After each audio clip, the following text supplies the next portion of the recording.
On June 6, 2023, Patrick Deneen released his latest book, Regime Change, Toward a Postliberal Future. It follows his 2018 book, Why Liberalism Failed, which was released to critical acclaim. Deneen is a fairly popular figure on the right, and was even able to get a spot on Fox and Friends to promote his new book. In Regime Change, Deneen seeks to set up a vision for how his brand of conservatism could move America past a liberal paradigm, while solving many of the social issues we face in this country. Deneen opens the book by citing deteriorating conditions in America, specifically citing low childbirth, deaths of despair, widespread addiction to pharmaceuticals and online distractions, instability in the political discourse, and worsening economic conditions, including the saddling of the working class with unconscionable levels of debt. He spends the rest of the introduction and the majority of Part 1 setting up his worldview. In Deneen's view, the politics of America have been primarily a war of the few against the many, the elites against the commons. He frames liberalism as encompassing both the modern political left and political right. In later chapters, he defines three subsets of liberals: classical liberals, progressive liberals, and Marxists. His central premise is that the weakening of the family, neighborhood, and religious institutions corresponded with and were contributed to by the rise of a new elite, a meritocratic elite, who has thrived under the new order, while the social and economic conditions of the many have deteriorated. He defines this new order as liberalism itself. He contrasts this new meritocratic, or what he calls the managerial elite, with the old aristocratic elite, who were mostly tied to inheritance of land. These older elites were thus required to take the long view, both socially and economically, and were not as destructive as modern elites to the lives of the lower classes.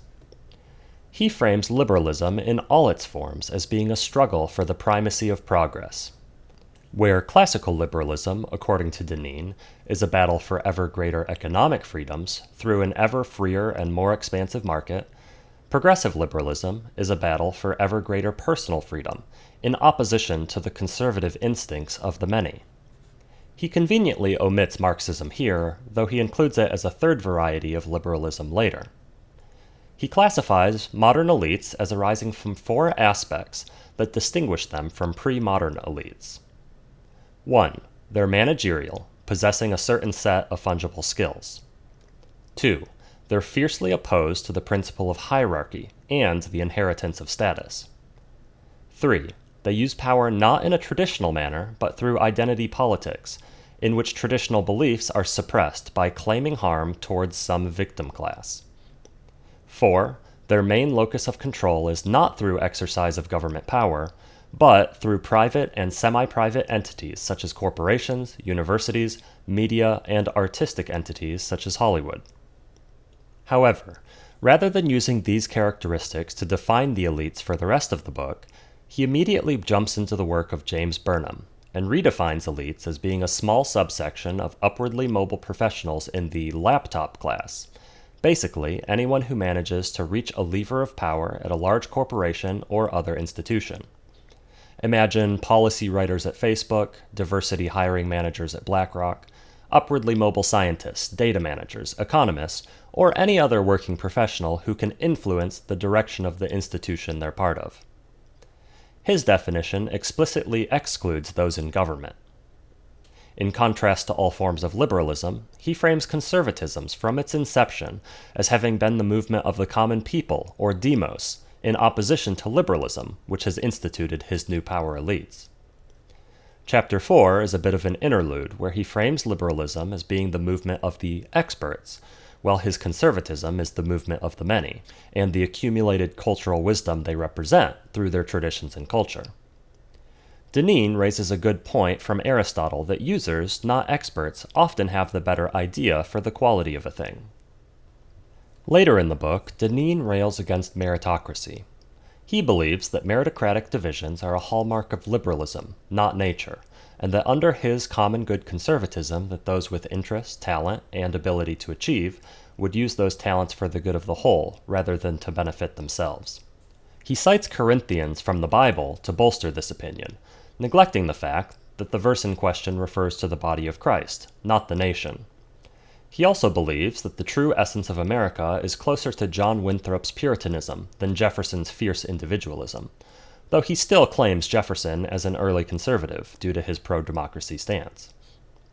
Going into the final section of the book, Deneen lays out his solution to the elite commons problem: the mixed constitution and aristopopulism.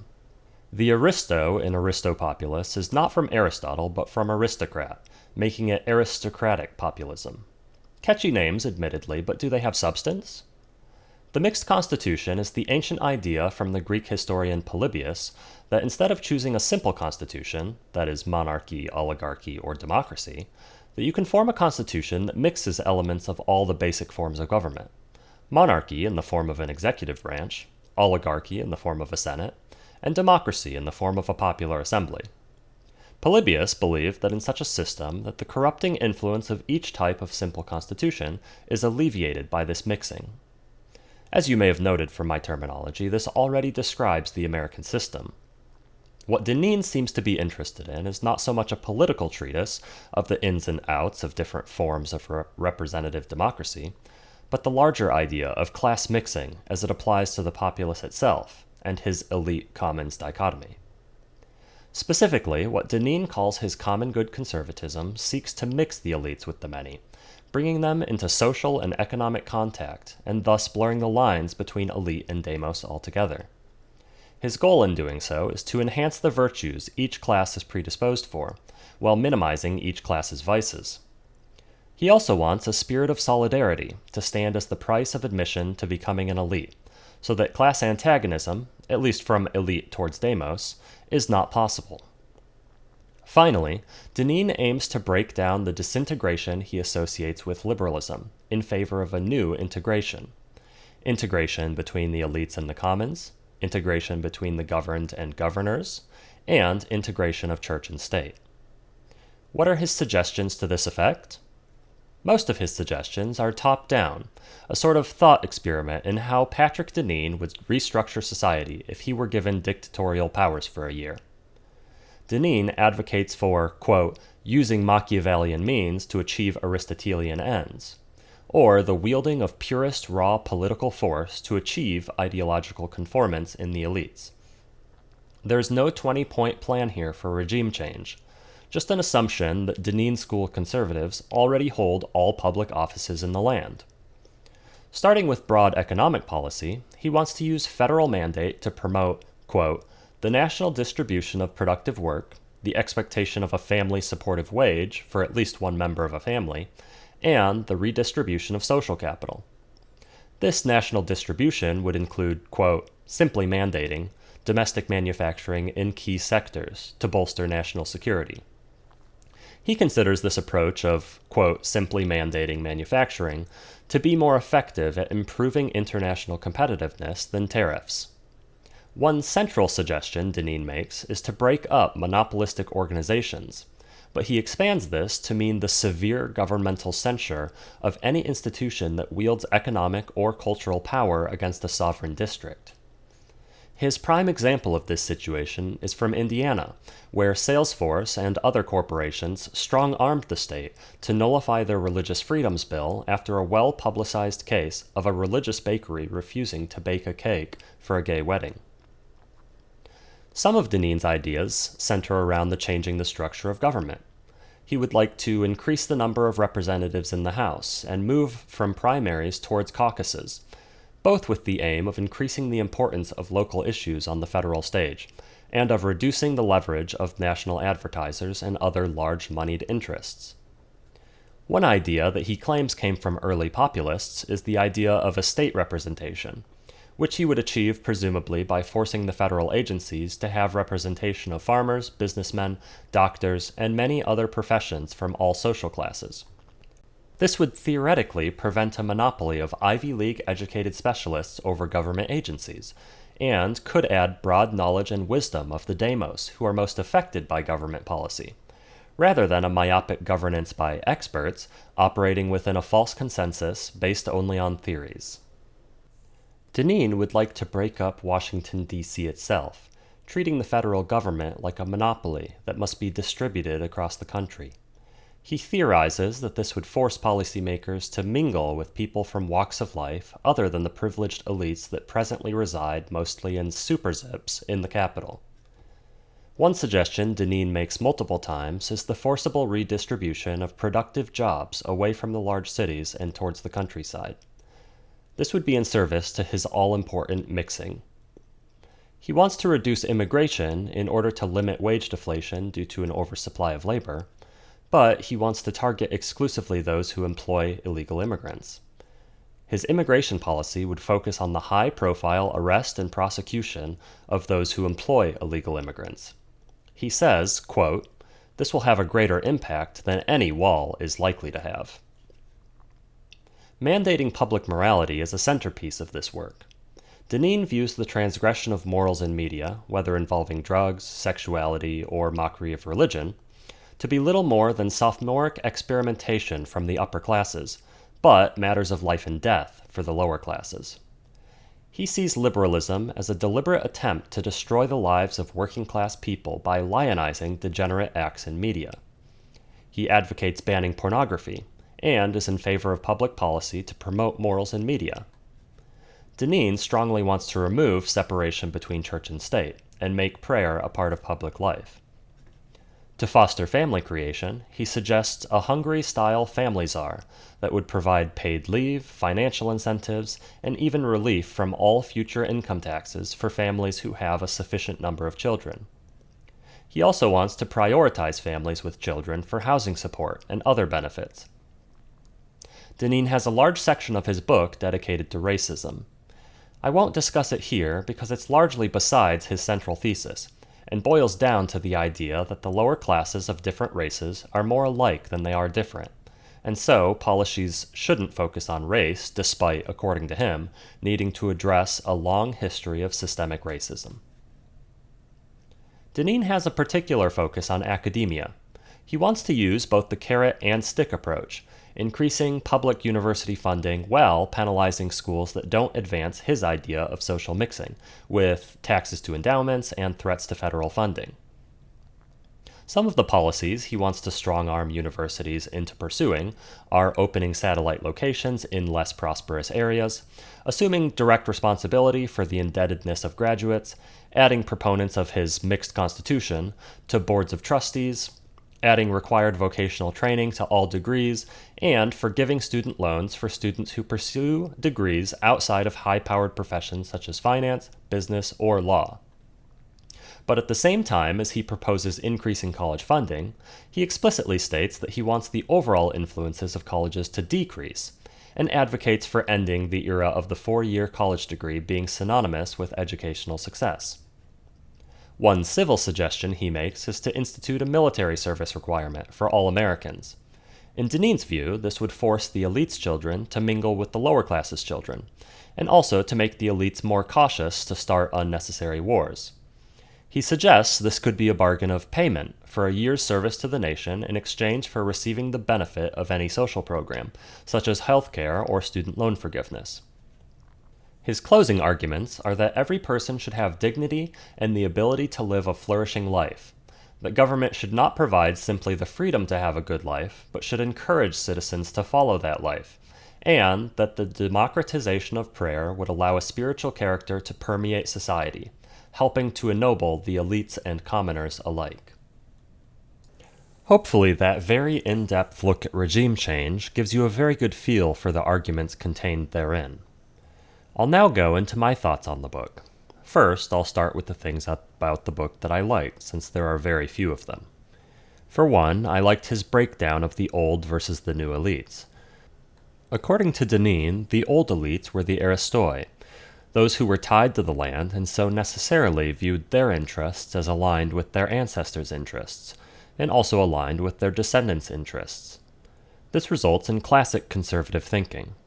By contrast, the new elites are largely those in control of economic or social capital, or who hold political power. This may make the new elites fundamentally less conservative. It's interesting to tie this concept together with the fact that the new commoner class is now less mobile than the new elites, and as a natural consequence, the new commoners are now more conservative than the new elites.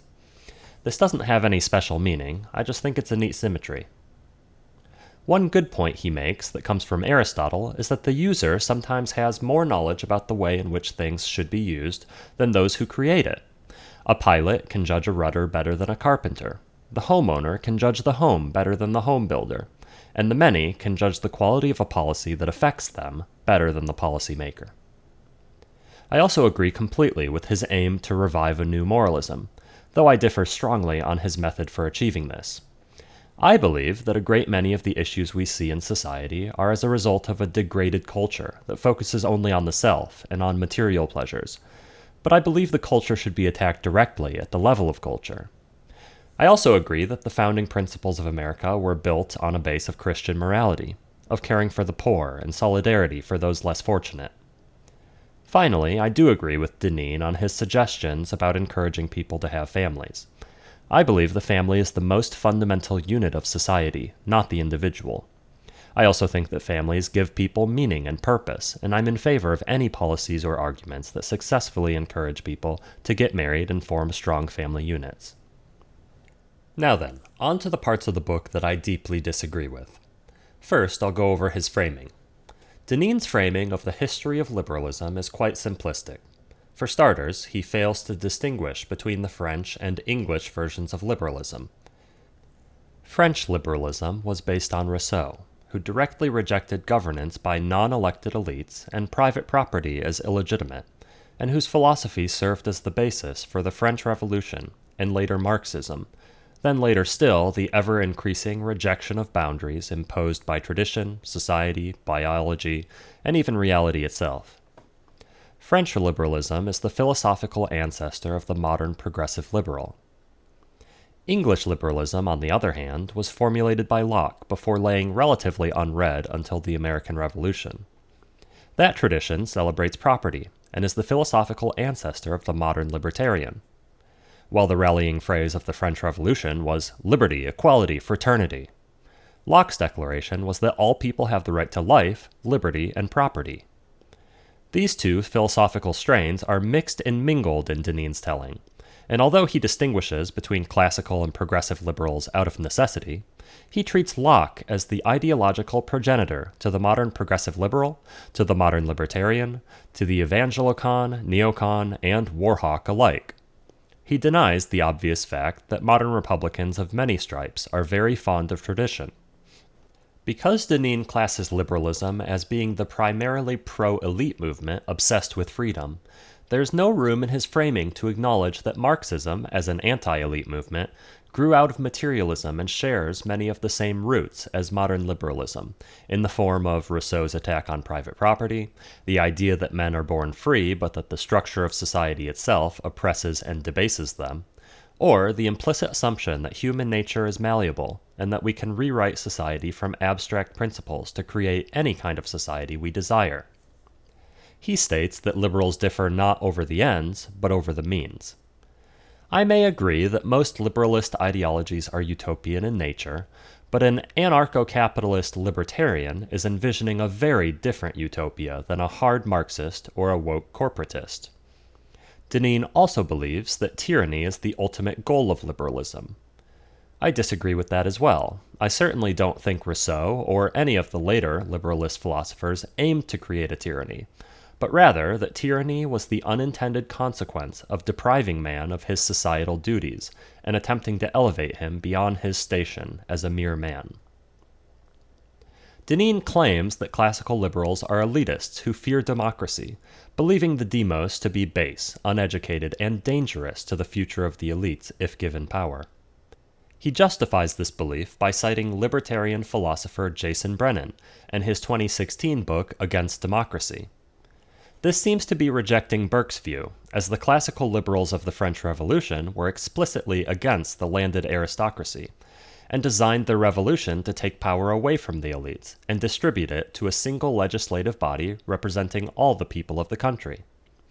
Rousseau, whose philosophy they touted, posited that the country's sovereign should consist of the whole population in order to adequately represent the general will.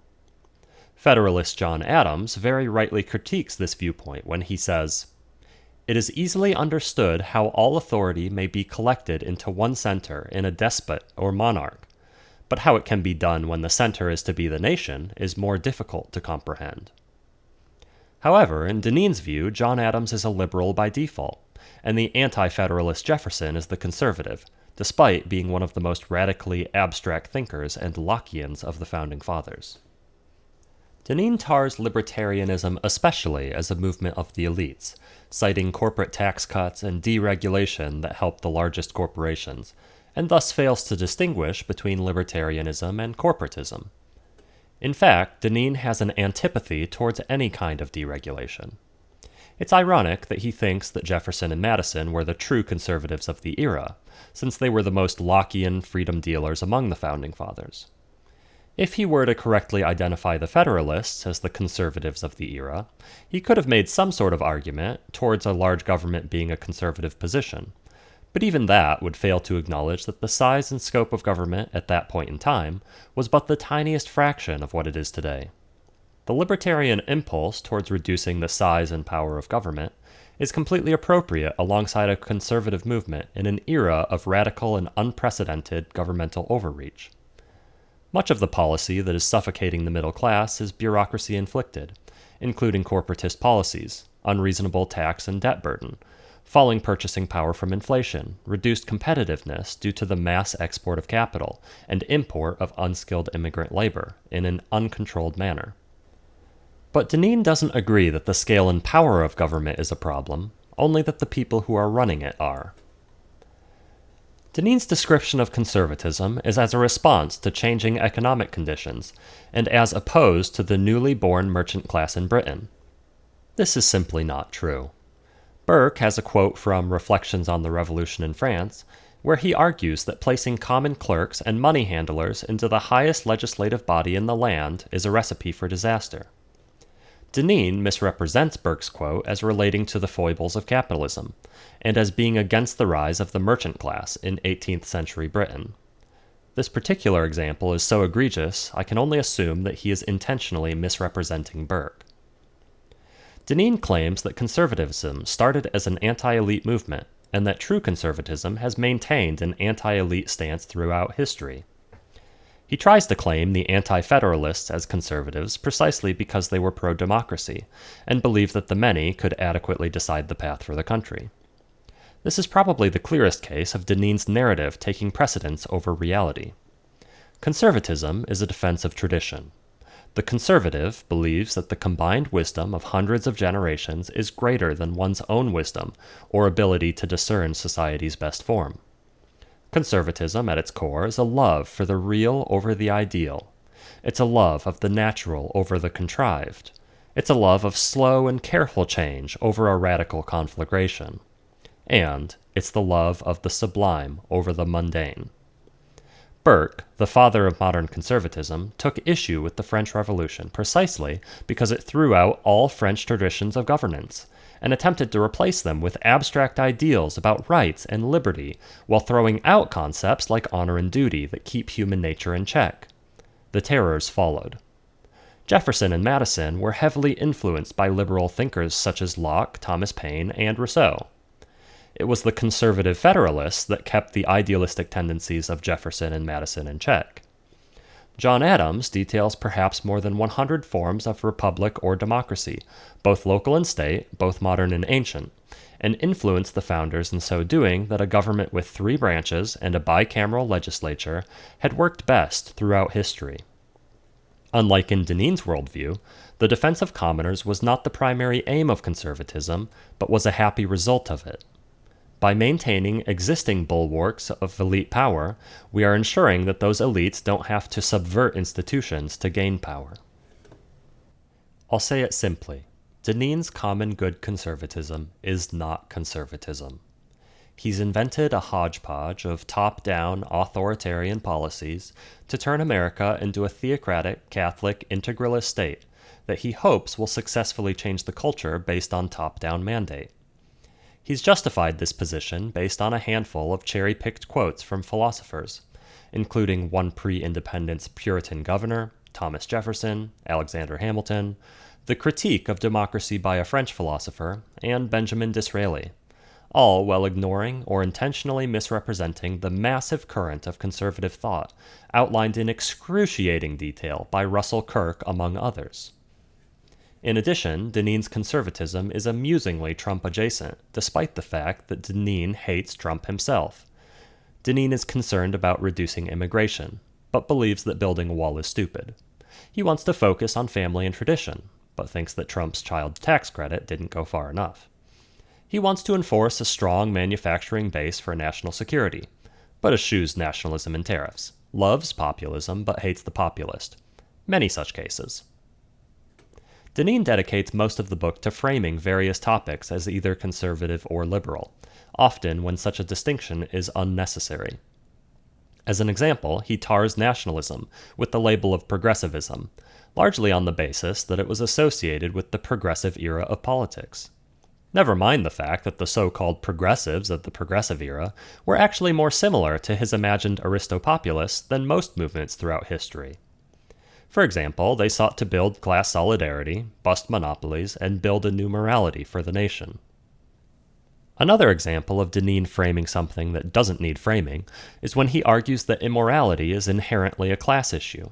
He wants to end pornography, mockery of religion, drug use, and other immoral depictions in media, as well as other forms of degeneracy, not because these things are immoral, but because he believes the spreading of immorality somehow benefits the upper classes through the continued destruction of the lower classes.